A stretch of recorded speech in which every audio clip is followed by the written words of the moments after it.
মুসলমান সমাজের সন্তানরা আজকে এটা গায়, এসো হে বৈশাখ এসো এসো। এই গানের একটা লিরিক্স, একটা লাইন হলো এরকম যে আপনার অগ্নিস্থানে সূচি হোক ধরা, একটা লাইন আছে এখানে। এই গানের প্রত্যেকটা ছন্দে ছন্দে আপনার শিরিক আর কুফুরিতে ভরা, সবগুলো বলতে গেলে সময় চলে যাবে। শুধু একটা লাইন নিয়ে আপনাদের সামনে আলোকপাত করি। এই এসো হে বৈশাখ রবি ঠাকুরের এই গানের একটা লাইনের ভিতরে একটা কথা এমন আছে যে অগ্নিস্থানে সূচি হোক ধরা। মুসলমান সন্তানরা তারা এটা বুঝে হোক না বুঝে হোক তারা পর্যন্ত এই গানটা গাচ্ছে। শয়তান কিন্তু তার টার্গেট সূর্যের পূজা করা, সেটা শয়তান আদায় ঠিকই করে নিচ্ছে। অগ্নিস্থানে মানে কি আগুন, স্নান মানে গোসল, সূচি হোক ধরা, সূচি মানে পবিত্র হওয়া, ধরা মানে পৃথিবী। এবার আপনি মিলান যে আগুনকে বলতেছে, সূর্যকে বলতেছে যে তুমি আসো, আইসা ধরাটাকে গোসল করে পবিত্র করে দিয়ে যাও। নাউজুবিল্লাহ নাই, এত আসতে নাউজুবিল্লাহ। আরে আপনার কুফরি করে আপনাকে শিরিক করে ফেলছে, আপনার মুখ দিয়ে নাউজুবিল্লাহ আসে না? আগুনকে সে বলতেছে, সূর্যকে বলতেছে তুমি আসো, আইসা ধরাটাকে পবিত্র করে দিয়ে যাও। এই মুসলমান বলতে চাই, মুসলমান যদি পবিত্র হতে হয় তাহলে তাকে ওযু করতে হবে। মুসলমান পবিত্র হবে ওযুর মাধ্যমে, মুসলমান পবিত্র হবে গোসলের মাধ্যমে, মুসলমান পবিত্র হবে তায়াম্মুমের মাধ্যমে। কিন্তু এই যে গানের ভিতরে যে মুসলমান সন্তানগুলো সেই পবিত্র হওয়ার প্রার্থনা করতেছে আগুনের কাছে, পবিত্র হওয়ার প্রার্থনা করতেছে সূর্যের কাছে। মুসলমান সন্তানগুলো জেনে হোক না বুঝে হোক তারা কুফরি করে, শিরকি করে, ঈমান নষ্ট করে কবরের দিকে যাচ্ছে। শয়তান তার টার্গেট যেটা আল্লাহর সাথে ওয়াদা করেছিল, আমি আপনার বনি আদমকে দেখে ছাড়বো তারা কিভাবে ঈমানের পথে সিরাতে মুস্তাকিমের পথে থাকতে পারে, এটা দেখে ছাড়বো। শয়তান তার টার্গেট বাস্তবায়ন করেই যাচ্ছে।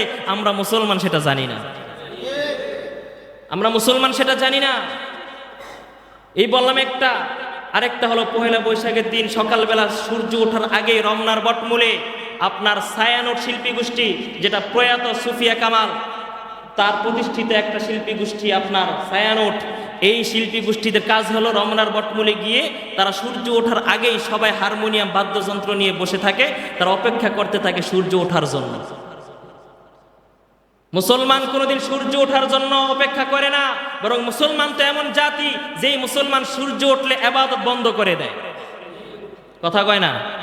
সূর্য উঠলে মুসলমান নামাজ পড়ে, নামাজ বন্ধ করে দেয়, কারণ সূর্য ওঠার সময় ইবাদত করবে যারা সূর্যের পূজা করে তারা।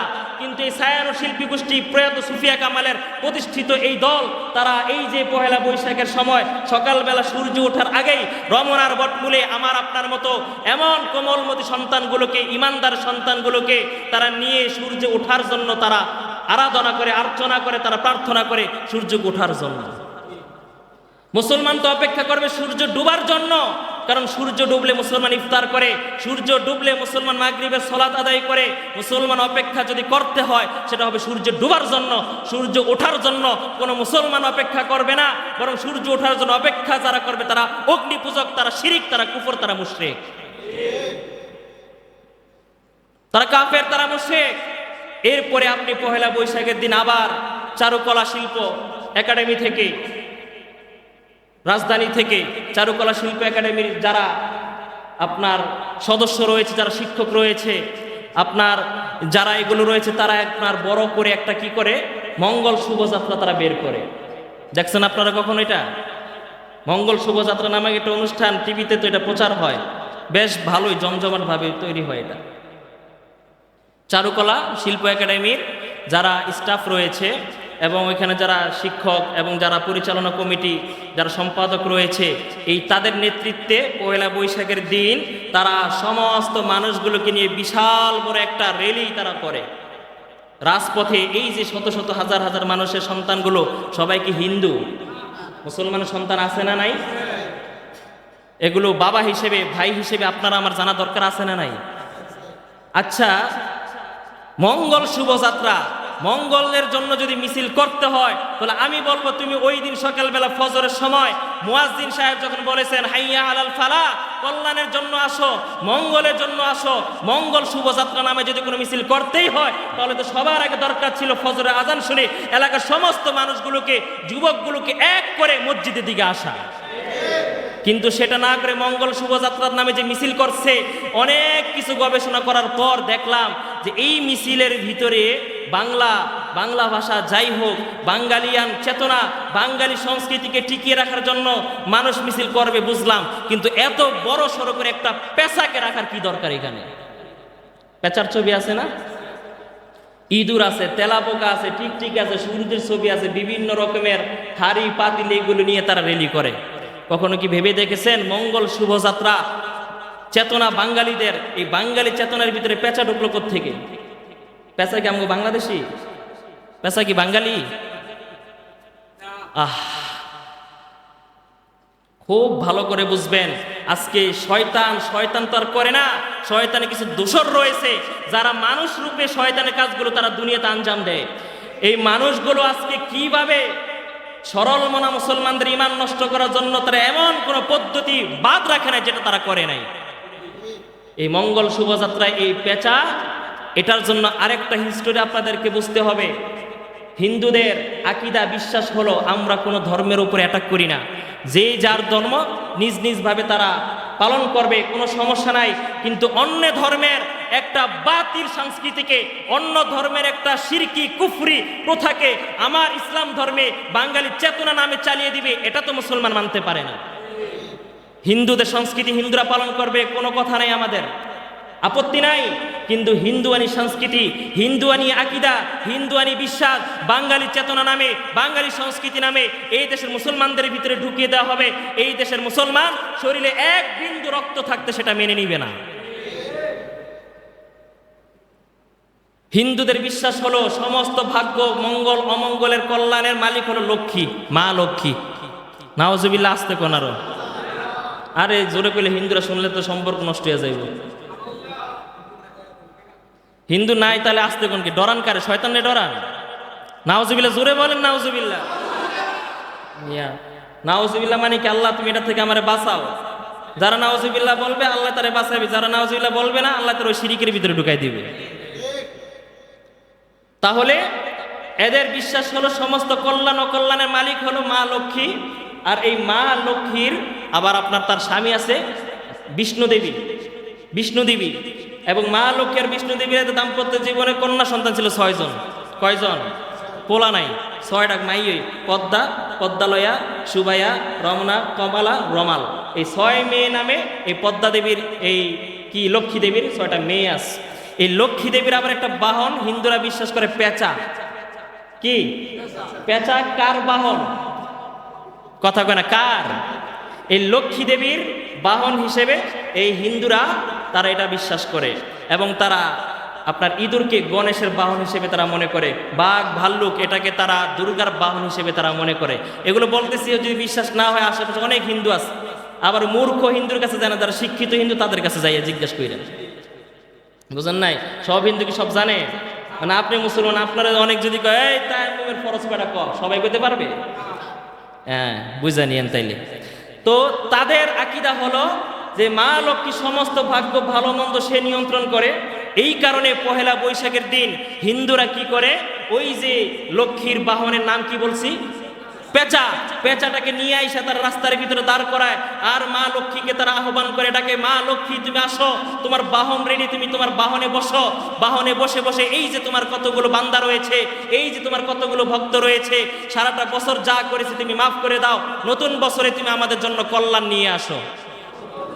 আরে আর একটু আসতে কোন মিয়া।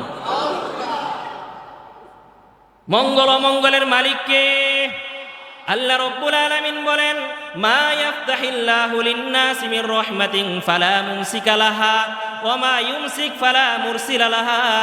আমি আল্লাহ রাব্বুল আলামিন দুনিয়ার মধ্যে যদি কোনো মানুষের জন্য রহমতের এবং বরকতের চাবিগুলো খুলে দেই, রহমত বরকতের দরওয়াজাগুলো যদি কোনো মানুষের জন্য আমি উন্মুক্ত করে দেই, দুনিয়ার সমস্ত মানুষ মিলে ওই ব্যক্তির জন্য কোনো ক্ষতি করতে পারবে না। আমি যদি কারো জন্য রহমত নাজিল করি, দুনিয়ার মানুষ সেটা বন্ধ করতে পারবে না। ওমা ইউমসিক, আর যদি কারো জন্য রিজিককে আমি সংকট মুক্ত করে দেই, রিজিককে যদি আমি সংকীর্ণ করে দেই, রিজিক যদি আমি কমাইয়া দেই, তাহলে দুনিয়ার সমস্ত পরিকল্পনা মন্ত্রী একসাথে বইসেও তার জন্য কিছু করতে পারবে না। আমাদের দেশের অনেক পরিকল্পনা মন্ত্রী আছে না নাই?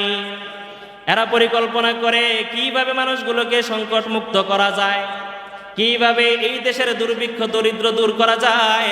আল্লাহ বলে না না, কোনো মন্ত্রণালয় থেকে এটার কোনো আইন পাশ করলে হবে না। যদি দারিদ্র মুক্ত, দারিদ্র বিমোচনের জন্য যদি কোনো কিছু করতে হয়, সেটা করতে হবে কার কাছে?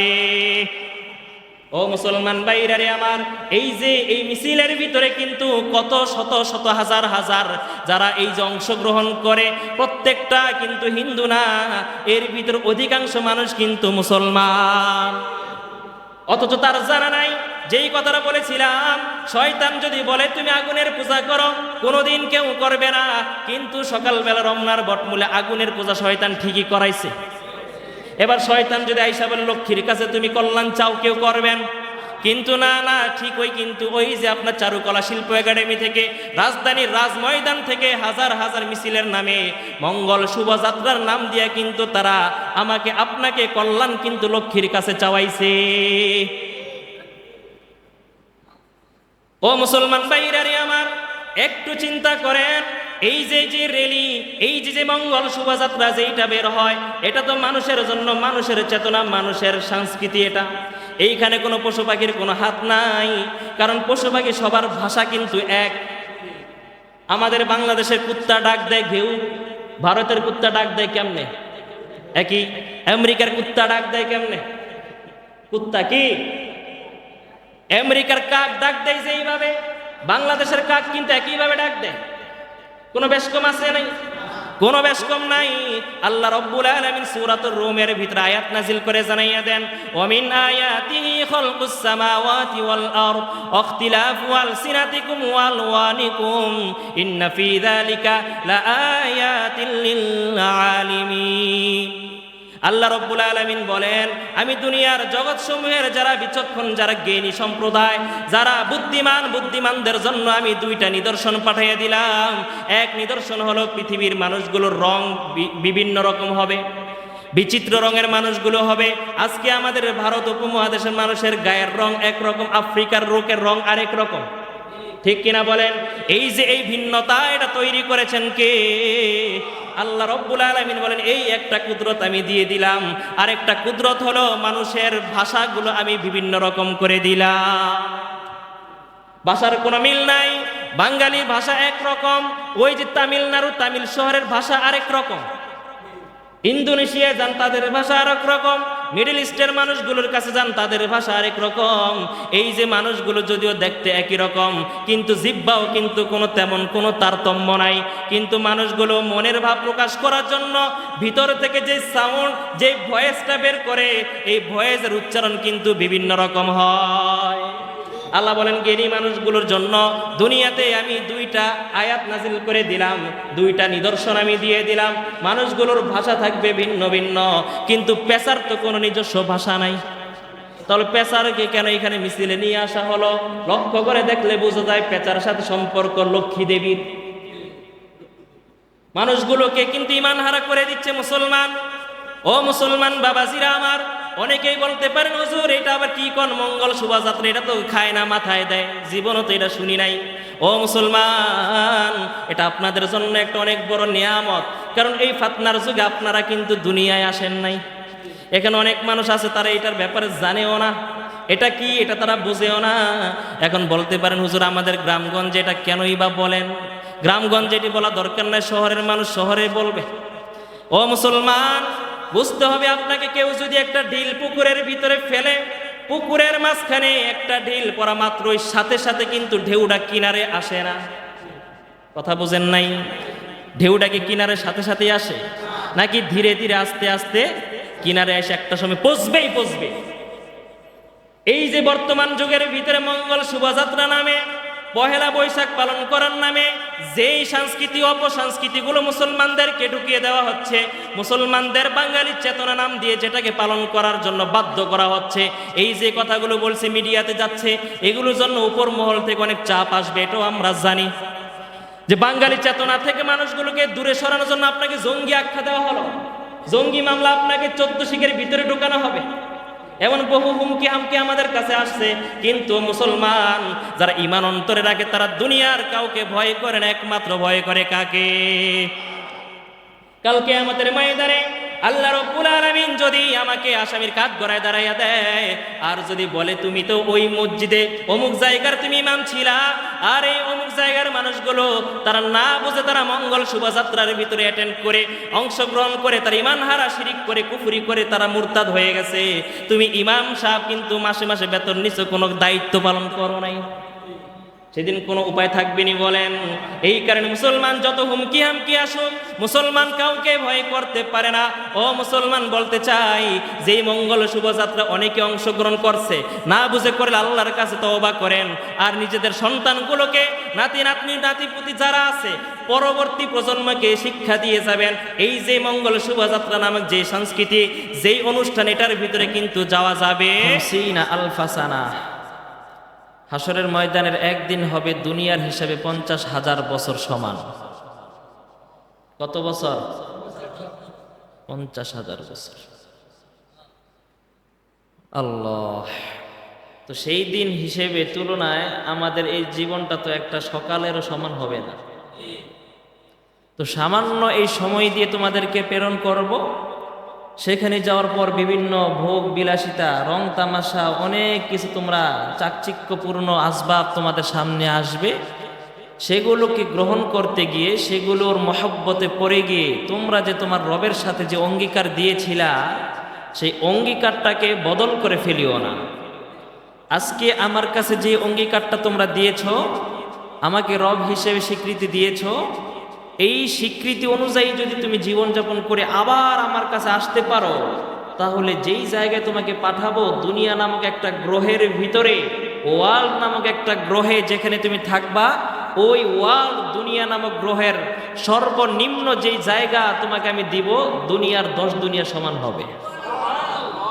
শুধুমাত্র আজকের এই অঙ্গীকারটা আমার কাছে নিয়ে আসবা, যেটা রূহ জগতে দিয়েছিলা, বালা বলেছিলা আলাস্তু বিরাব্বিকুম, আমি কি তোমাদের রব নই?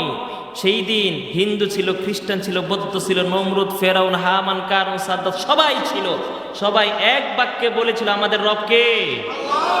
কিন্তু অনেক মানুষ সেই অঙ্গীকার দুনিয়াতে আইসা ক্ষমতার পাওয়ার, ক্ষমতার লোভে, দুনিয়ার রং তামাশায় তারা তাদের অঙ্গীকারটা রাখতে পারে নাই। আবার যারা রাখতে পেরেছে, তারা দুনিয়া তো দামি হয়েছে, পরকালেও তারা দামি হয়েছে। এজন্য ভাই, পৃথিবীতে যা কিছু আছে সেগুলো যদি আপনি 100 বারও বিক্রি করেন, এরপরও যদি মানুষগুলোকে বলা হয় যে তুমি তোমার ইমানটা ছেড়ে দাও, ছাড়বেন না ভাই। আপনি দুনিয়াতে খাইলেও জীবন কাটবে, না খাইলেও জীবন কাটবে। যেই লোকে এসি রুমে ঘুমায় তারও সকাল হয়, যেই লোকে রিক্সার গদির ভিতরে ঘুমায় তারও কিন্তু সকাল হয়। যে লোকটা কারাগারের ভিতরে নির্ঘুম রাত কাটায় তারও জন্য সূর্য উদিত হয়। যে লোকটা প্রাসাদে লাখ টাকার পালঙ্কে গড়াগড়ি করে রাত কাটায় তারও জন্য কিন্তু সকাল হয়। বোঝা গেল, দুনিয়াতে খাইলেও সময় কাটবে, না খাইলেও সময় কাটবে, দুনিয়াতে ভালো অবস্থানে হলেও সময় কাটবে, ভালো পজিশন না হলেও আমার সময় কেটেই যাবে। কিন্তু সর্বোপরি মাকসাদ হলো এই যে আমার নিঃশ্বাস শেষ হওয়ার পর যে পরজগৎ শুরু হবে, ওইখানে তো কেউ কাউকে চিনবে না। আজকে দুনিয়াতে যদি আমি আপনি মুসিবতে পড়ি, এই মুসিবতটা কিন্তু স্থায়ী না। কোনো না কোনো কারণে, কোনো না কোনো সময়ে মুসিবতটা দূর হয়ে যায়। আজকে ভাইয়ের বিপদে ভাই এসে দাঁড়ায়, স্বামী অসুস্থ হলে স্ত্রী তাকে সেবা করে, সন্তান অসুস্থ হলে মা বাবা তাকে সেবা করে। কিন্তু নিঃশ্বাস ত্যাগ হয়ে যাওয়ার পর যেই পথে পথিক আমাকে আপনাকে হতে হবে, যেই পথের সফর আমাকে দিতে হবে, ওইখানে অসুস্থ হলেও কেউ আমাকে সেবা করার কেউ নাই। আমার বন্ধ করে অন্ধকার ঘরে আলো জ্বালিয়ে দেওয়ার মতো কোনো সাথী সেখানে থাকবে না। আর ওইটা এমনও নয় যে মৃত্যুর পরে আজকে আমরা যদি একটু বিপদে পড়ি, মনের ভিতরে একটা সান্ত্বনা পাই যে যাহ দুনিয়াতে একটু কষ্ট করি, কি হয়েছে, মৃত্যুর পর আল্লাহ আমাকে সুখ দিবে, একটা সান্ত্বনা মনে কাজ করে না? কিন্তু পরকালে কেউ যদি ঠেকে যায়, ধরা খেয়ে যায়, ওই ব্যক্তির এই সান্ত্বনাটুকু তার থাকবে না। কারণ ইল্লাল মাউতাতাল উলা, আল্লাহ বলে দিয়েছেন এই জাহান্নামীরা মৃত্যু চাও, মৃত্যু। জাহান্নামীরা সেদিন গিয়ে আল্লাহর কাছে বলবে আল্লাহ আমাদের মৃত্যু দেন, এই যন্ত্রণা আর সহ্য হয় না, আল্লাহ মৃত্যু দিয়া দেন। আল্লাহ বলবেন না, ইল্লা মাউতাতাল উলা, মৃত্যু একবার যেটা দুনিয়াতে তোমার হয়েছে, আর মৃত্যু নাই। কুল্লামা নাদিজাত আলাইহিম জুলুদুহুম বাদদালনা আলাইহিম জুলুদান গায়রাহা লিয়াযুকুল আযাব। জাহান্নামীরা আগুনের ভিতরে প্রজ্বলিত হতে হতে নাফরমান জাহান্নামীগুলোদের চামড়াগুলো জ্বলসে যাবে, পুড়ে যাবে, চামড়াগুলো পুড়ে কয়লার মতো হয়ে যাবে। কুল্লামা নাদিজাত জুলুদুহুম, যতবার জাহান্নামীদের জাহান্নামে চামড়াগুলো জ্বলসে যাবে, নষ্ট হয়ে যাবে, পুড়ে দগ্ধ ছাই হয়ে যাবে, ততবার আল্লাহ পাক আবার নতুন করে তাকে তার শরীরে চামড়া তৈরি করে দিবে। লিয়াযুকুল আযাব, আল্লাহ বলে যাতে করে তুমি জাহান্নামের শাস্তিগুলো আস্বাদন করতে পারো। চামড়া নষ্ট হয়ে যাবে, স্কিন পুড়ে জ্বলসে ছাই কয়লা হয়ে যাবে, এরপর আবার নতুন করে চামড়া লাগিয়ে দেয়া হবে, নতুন করে আবার শাস্তি চলতেই থাকবে। 5 বছর অনবরত সময় তার জন্য চলতেই থাকবে। ইল্লা, যার ভিতরে অনুপরিমাণ শস্য পরিমাণ যদি ইমানের সিটাও যদি থাকে, ওই ব্যক্তি তার শাস্তি ভোগ করার পর একটা এক সময় সেই জান্নাতে যাবে। নাহরুল হায়াত নামক জাহান্নামে একটা নহর থাকবে, এটা বিস্তারিত আলোচনা আমরা তাফসিরে বলেছিলাম সূরা ফাতিহার ভিতরে, যে নাহরুল হায়াত নামক একটা জায়গা থাকবে। সেখানে আল্লাহ রাব্বুল আলামিন ওই যে মুমিন যারা জাহান্নামী হয়ে গিয়েছে নামাজ না পড়ার কারণে, বিভিন্ন গুনাহের কারণে, কিন্তু ঈমান ছিল, ঈমান ঠিক রাখছে, দুনিয়ায় সে আল্লাহর সাথে কাউকে শিরিক করে নাই, ঈমানের পথে অটল অবিচল ছিল, কিন্তু গুনাহগার ছিল, আসিয়ে মুমিন যারা হবে, এদেরকে একটা সময় আল্লাহ পাক রাসূলের সুপারিশ ক্রমে এদেরকে নাহরুল হায়াত নামক জায়গায় গোসল করানোর সাথে সাথে তাদের শরীর আবার আগের মতো তরুতাজা হয়ে যাবে। এরপর এদেরকে বলা হবে উদখুল ফিল জান্নাহ, জান্নাতে ঢোকো, খালিদিনা ফিহা আবাদা, এখন আর তোমাদের আর কোনো টেনশন নাই, কোনো চিন্তা নাই, চিরস্থায়ী জান্নাতে সুখ শান্তির সাথে তোমরা বসবাস করতে থাকবে। তাহলে কি বুঝলেন? দুনিয়াতে যদি আমি আমার ঈমানটা ঠিক রাখতে পারি, আমাকে একটা সময় আল্লাহ পাক দয়া করে, মায়া করে, করুণা অনুগ্রহ করেও কিন্তু আমাকে জান্নাত দিবে। আর ওই জান্নাতের একটা ইট যদি আপনি পেয়ে যান, ওই ইটকে দুনিয়া 1000 বার বিক্রি করলো সেটার মূল্য দিতে পারবেন না। তাহলে আপনাকে যদি কেউ বলা হয় জীবন থাকতে তুমি ঈমান সরাও, তোমারে একটা অঞ্চলের একটা আসনের ক্ষমতা তোমারে দিয়ে দিবে, মুমিন বান্দা যারা আল্লাহকে ভালোবাসে তারা কখন এই প্রস্তাবে রাজি হবে? আপনারা তো হবেন না। কিন্তু বাংলাদেশের কিছু জায়গা আছে পার্বত্য অঞ্চলে, খোঁজ নিয়ে দেখেন যেই সমস্ত অঞ্চলে মানুষগুলো খ্রিস্টান মিশনারিরা অল্প কিছু টাকা নিয়ে তাদেরকে দেয়, কাউকে একটা অটোরিকশা কিনে দেয়, বিনিময়ে সে খ্রিস্টান হয়ে যাচ্ছে। শীতকালে কাউকে একটা গরম বস্ত্র দেয়, সেই ঈমান ছেড়ে খ্রিস্টান হয়ে যাচ্ছে। তো ওই মানুষটার কাছে ঈমানের দাম একটা রিকশার সমান। ওই মানুষটা, যেই মানুষটা 1 লক্ষ টাকা এনজিওতে কিস্তিতে টাকা তুলে দিলে ওই মানুষটা খ্রিস্টান হয়ে যাচ্ছে, ওই মানুষটার কাছে ঈমানের দাম 1 লক্ষ টাকা। সত্য কথা, কুড়িগ্রাম, পঞ্চগ্রাম, ঠাকুরগাঁও, দিনাজপুর, গাইবান্ধা, আপনি অঞ্চলগুলোতে আপনি ভিজিট করে দেখেন, মনিটরিং করে দেখেন, ওইখানকার মানুষ হত দরিদ্র হওয়ার কারণে, ওই মানুষগুলো শিক্ষা দীক্ষা ততটা এত উন্নত না হওয়ার কারণে, ওই মানুষগুলো তারা ঈমানের পরিচয় না জানার কারণে আজকে এনজিও খ্রিস্টান মিশনারিরা তাদের কাছে গিয়ে কিছু নগদ অর্থ, নগদ টাকা দিয়ে তাদের ঈমান কিনে কিনে এদেরকে চিরস্থায়ীভাবে খ্রিস্টান সিল মেরে দিচ্ছে এদেরকে। আল্লাহ, তাহলে ঈমানের দাম সবচেয়ে বেশি।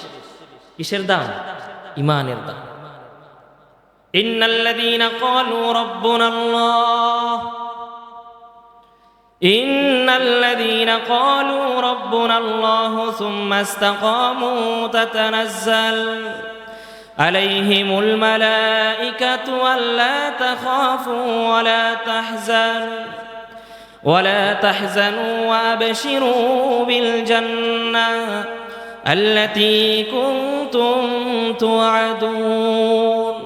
আল্লাহ বলেন যে দুনিয়াতে যে মানুষগুলো তার রবকে একমাত্র রব হিসেবে স্বীকৃতি দিয়েলো, দেওয়ার পর এই কথার উপরে অটল অবিচল ইস্তেকামতের সাথে যে মানুষটা থাকতে পারবে মরণ পর্যন্ত, ওই মানুষটার মৃত্যুর সময় রহমতের ফেরেশতারা তার সামনে এসে তাকে সুসংবাদ শোনাবে, তুমি যে ইহকাল ত্যাগ করে পরকালে যাচ্ছ, ইহকালে তুমি তোমার সন্তান সন্ততি রেখে যাচ্ছ, স্ত্রী বাল বাচ্চা রেখে যাচ্ছ, তোমার বিজনেস কোম্পানি প্রতিষ্ঠান সব কিছু রেখে যাচ্ছ, এগুলোর জন্য তোমাকে কোনো দুশ্চিন্তা করতে হবে না। এবং পরকাল অচেনা এক রাষ্ট্রে তুমি যাচ্ছ, অচেনা এক দেশে তুমি যাচ্ছ, সেই অপরিচিত জায়গায় তোমার জন্য কোনো টেনশন থাকবে না। ও আবশিরু বিল জান্নাহ, ফেরেশতারা ওই দিন ওই মৃত্যুর শয্যায় শায়িত মুমিন ব্যক্তিটার সামনে জান্নাতের একটা ফুটেজ ভিডিও তুলে ধরবে, আর ওই জান্নাতের প্রতিচ্ছবিটা তাকে দেখাবে, বলবে যে এই যে দেখো এই জান্নাতের বাড়ি তোমার, সুবহানাল্লাহ বলেন, এই যে দেখো জান্নাতে তোমার বাড়ি, যেই জান্নাতের প্রতিশ্রুতি ওয়াদা ইমাম সাহেবরা তোমাদেরকে দিয়েছিল, বিভিন্ন সময় তোমাদেরকে যে জান্নাতের প্রতিশ্রুতি দেওয়া হয়েছিল, ওই যে দেখো ওই জান্নাত। আর ওই মৃত্যু শয্যায় শায়িত ব্যক্তিটা, যে ব্যক্তি ঈমানের উপর অটল ছিল, ওই ব্যক্তি তার জান্নাতের বাড়ি দেখতে দেখতে এমত অবস্থায় তার রূহ বের হয়ে যাবে, সে কোন দিক দিয়ে রূহ বের হবে তার কোনো টেরও পাবে না। সুতরাং ঈমানের দাম আছে না নাই? ও মুসলমান ভাইরা রে আমার, আল্লাহ রাব্বুল আলামিন এই জাতিকে যুগ যুগ ধরে মুক্তির দিশা দেওয়ার জন্য আল্লাহ রাব্বুল আলামিন পর্যায়ে পর্যায়ে বিভিন্ন নবী রাসূল প্রেরণ করেছে। নবী রাসূলদের দায়িত্ব ছিল মানুষগুলোকে, বান্দাগুলোকে তার মালিকের সাথে সম্পর্ক জুড়ে দেওয়া, বান্দাগুলোকে যাতে করে সে তার ঈমানের পথে ঠিক থাকতে পারে, ঈমানটাকে যেন বিশুদ্ধ রাখতে পারে, ঈমানের তালিম দেওয়া ছিল নবীদের দায়িত্ব। আজকে 2026 সালে কি আপনি নবী খুঁজলে নবী পাবেন? এই কথা কেন নবী পাবেননি? নবীরা নাই, কিন্তু নবীওয়ালা কাজ দুনিয়াতে আছে না নাই? এই কাজ করতে হবে কিয়ামত পর্যন্ত, হাত্তা সাহ, ইসরাফিল সিংহায় ফুৎকার দেওয়ার আগ পর্যন্ত দ্বীনি কাজ আল্লাহ পাক তার নির্বাচিত বান্দাদের মাধ্যমে করাই নিবে। কোনো সন্দেহ আসেনি? কোনো সন্দেহ নাই। এই কাজগুলো আল্লাহ রাব্বুল আলামিন বিশেষ বিশেষ বান্দাদের মাধ্যমে করাইয়া নিবে। সেই দায়িত্বের একটা ছোটা আমরা পাওয়ার কারণে ওলামায়ে কেরাম, আল্লাহ রাব্বুল আলামিন এই জাতিকে তার রাসূলের নায়েব হিসেবে দুনিয়ায় নির্বাচিত করেছে। দুনিয়ায় এখন আর নবী নাই, কিন্তু নবীর দায়িত্বগুলো পৌঁছায় দেওয়ার কাজ দায়িত্ব আল্লাহ পাক ওলামায়ে কেরামকে দিয়েছে। সেই দায়িত্ববোধ থেকে আপনাদেরকে বিশেষ বিশেষ সময়ে কিছু কথা আমাদেরকে বলতেই হয়। ঈমান ঠিক রাখার জন্য শয়তান বহুমুখী পায়তারা শুরু করে দিয়েছে। মনে রাখবেন, আমি সব সময় বলে থাকি, শয়তান কিন্তু মানুষগুলোকে এক দিক দিয়ে, এক রাস্তায়, এক পন্থায় ধোঁকা দেয় না। শয়তান যদি দেখে এই পন্থায় গেলে সে আমাকে বুঝে ফেলবে, সে সচেতন হয়ে যাবে, শয়তান কিন্তু ওই মানুষকে ওইভাবে ধোঁকা না দিয়া, মানুষ যত শিক্ষিত মডারেট হয় শয়তান তত শিক্ষিত হয়, মানুষ যত বেশি সচেতন শয়তানও তত বেশি সচেতন হয়, মানুষ যত বেশি কৌশল অবলম্বন করে শয়তানও তত বেশি কৌশল অবলম্বন করে। হযরত আদম আলাইহিস সালাম আল্লাহ পাক যখন জান্নাতে দিলেন, ওই জান্নাত থেকে ধোঁকা দিয়া শয়তান যেই কৌশলে আদমকে জান্নাত থেকে বের করেছে, ওই কৌশল কিন্তু এখন এই আধুনিক যুগে চলবে না, চলবে নি।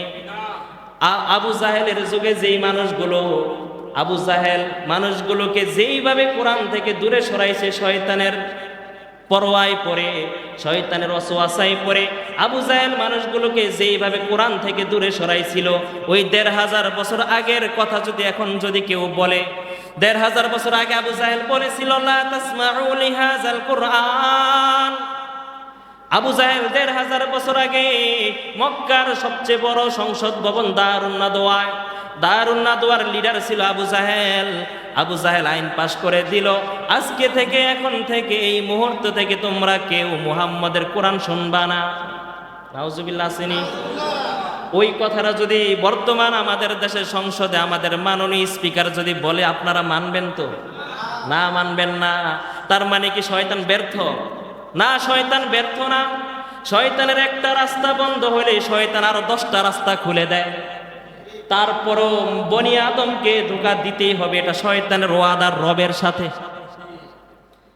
লাউগুফিয়ান্নাহুম, শয়তান বলেছে গো মালিক, যেই বনি আদমের কারণে আপনি আমাকে চিরস্থায়ীভাবে আমাকে রহমত থেকে বঞ্চিত করলেন, ওই বনি আদম কিভাবে জান্নাতে যায় আমি শয়তান সেটা দেখে ছাড়ব।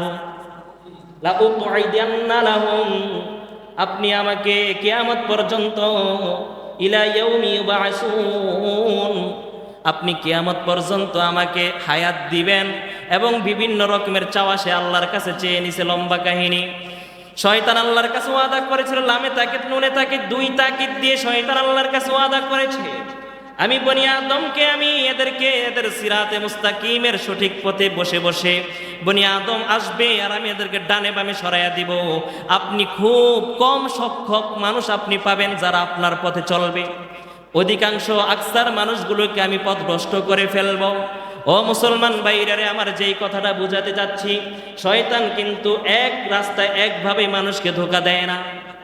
মানুষগুলো যদি মনে করে যে এইভাবে চললে, এই পথে গেলে মানুষগুলো নষ্ট হয়ে যাবে, এই ব্যাপারটা যখন মানুষ বুঝে ফেলবে, ওই জায়গায় শয়তান আর থাকে না। শয়তান নতুন আরেকটা কৌশল অবলম্বন করে।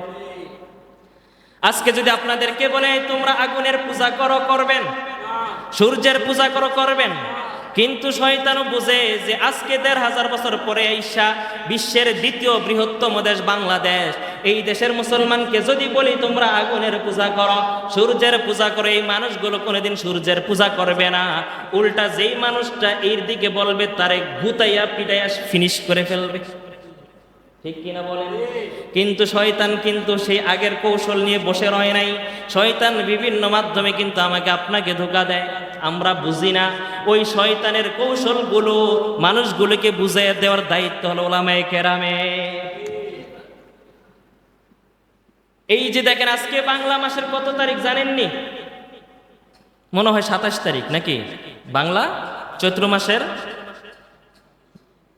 ২৫, ২৬ বা ২৭ এরকম হবে, ঠিক না? আর কয়েকদিন পরে কি মাস আসতেছে? বৈশাখ।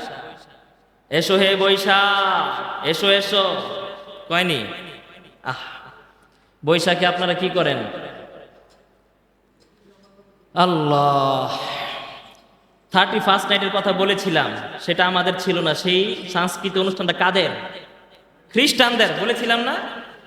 প্রত্যেকটা সন এটা আপনার শুরু হওয়ার, সূচনা হওয়ার পিছনে এক একটা প্রেক্ষাপট, কাহিনী থাকে। যেমন ইংরেজি সন আজকে চলতেছে 2026 সন। এটা শুরু হওয়ার পিছনে একটা রহস্য আছে, সেটা হলো যেই দিন তারা যিশুকে সুরেতে চড়াইছে, একটা রেওয়ায়েত, অপর রেওয়ায়েতে পাওয়া যায় যে যিশু হযরত ঈসার জন্মদিন থেকেই এই ইংরেজি নববর্ষটা আপনার শুরু। তার মানে হলো 2026 সাল, এটা গণনা শুরু হয়েছে ঈসা নবী জন্মদিন থেকে। আরেকটা মতামত পাওয়া যায়, ঈসা নবীকে যেদিন শুলে চড়ানো হয়েছে খ্রিস্টানদের আকীদা অনুযায়ী, আসলে তো তারা আমাদের ঈসা নবীকে শুলেও চড়ানো, মারতেও পারে নাই, বরং ঈসা নবীকে আসমানে নিয়ে হেফাজতে রেখেছেন কে? ওমা কাতালুহু ওমা সালাবুহু ওয়ালাকিন শুববিহা লাহু। আল্লাহ পাক সূরা মায়েদার ভিতরে, আল্লাহ পাক সূরা নিসার ভিতরে শেষের দিকটা বলে দিয়েছেন যে তারা আমার পয়গম্বর ঈসাকে মারতেও পারে নাই, শুলেও চড়াইতে পারে নাই। ওয়ালাকিন শুববিহা লাহু, বরং তারা নিজেরাই নিজেদের ভিতরে সন্ধিয়ান হয়ে পড়েছে। একজনকে ঢুকাইছে, এর চেহারা আল্লাহ পাক ঈসা নবীর মতো বানাই দিয়েছে। এর এই মাইরা আসার সময় দেখ কিরা আমরা 9 জন ছিলাম, এখনো 9 জন আছি, লাশ সহ 9 জন। তাহলে ঈসা কই? বুঝেন নাই? তাহলে ঈসা কোথায়? আল্লাহ বলেন ওমা কাতালুহু ওমা সালাবুহু ওয়ালাকিন শুববিহা লাহুম। তারা ঈসাকে মারতেও পারে নাই, শুলেও চড়াইতে পারে নাই। তারা নিজেরাই তাদের নিজেদের ভিতরে তারা ধোঁকায় পড়ে গিয়েছে। তারা ঢুকেছে 9 জন, আসার সময় লাশ নিয়ে দেখে 9 জন। তাহলে মারছি, লাশটা তাহলে কার? এই ব্যাপারে তারা আজকে পর্যন্ত খ্রিস্টানরা এই ব্যাখ্যা তারা এখন স্পষ্ট করতে পারে নাই। তাহলে ইংরেজি সন শুরু হয়েছে, কেউ কেউ বলেন যেই দিন ঈসাকে মারা হয়েছে ওই দিন থেকে। আবার বিশুদ্ধ রেওয়ায়েত অনুযায়ী ইংরেজি সন শুরু হয়েছে ঈসা নবীর জন্মের দিন থেকে। এরপরে আপনার আমাদের যে হিজরি সন, আমরা আরবি সন গণি না, এই হিজরি সন শুরু হয়েছে আমাদের নবী মক্কা থেকে যেই দিন মদিনায় হিজরত করে আসছেন, ওই দিন থেকে হযরত ওমর ফারুক রাদিয়াল্লাহু তাআলা আনহুর নেতৃত্বে একটা দিন, তারিখ, ক্ষণ তারা গণনা চালু করেছেন, যেটাকে আমরা হিজরি সন হিসেবে চিনি। তদ্রূপভাবে বাংলা সন তৈরি হয়েছে। বাংলা সন এবং হিজরি সন দুইটা কাছাকাছি সেম, তবে হিজরি সন এটা গণনা হয় আপনার চন্দ্র তারিখ হিসেবে, চন্দ্র মাস গণনা হিসেবে, আর বাংলা সনটা আপনার গণনা করা হয় আপনার সূর্য মাস হিসেবে। এর কারণ হলো সম্রাট আকবর যখন দেখলো যে মানুষগুলোকে প্রত্যেক বছর মানুষগুলোর ফসলাদির এগুলো যে ট্যাক্স যে খাজনাগুলো আদায় করতে হয় হিজরি সন অনুযায়ী যদি আমরা হিসেব রাখি তাহলে প্রত্যেক বছর বছর দেখা যায় 2 মাস 3 মাস ঋতু পরিবর্তন হয়, তো ঋতুর সাথে সিজনে মিল হয় না।